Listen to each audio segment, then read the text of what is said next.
Good morning, good morning. Sa naman na Toyota Revo.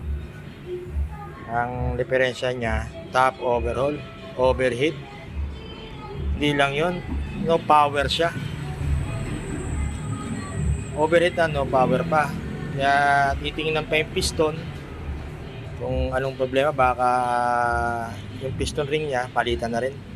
Pero tatap overhaul to, kailangan kasi dahil overheat. Yung radiator niya okay naman, malinis. Kaya lang, nauubusan ng tubig. Tapos may usok.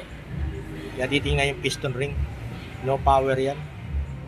Wala siyang hatak, hindi naman transmission. Nasa makina ng problema. Isang Revo Toyota. Kaya nga binubuksan na yung ibabaw na yan. Yung valve cover binuksan na. Tatanggalin mga tornilyo. Kaya angat to, titingnan na yung ilalim. Kasi cylinder guard yung ilalim, machine shop.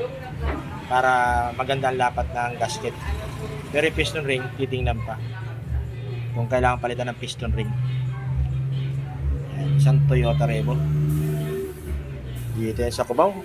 Kung mapapansin nyo, kahabaan ng 20 Avenue. Nakikita nyo ang Calvin's Auto Care. Dito marami nagpapagawa.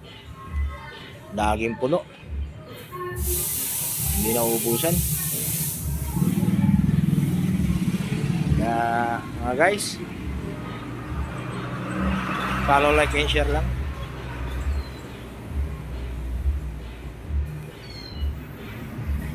Isang Toyota Revo yan.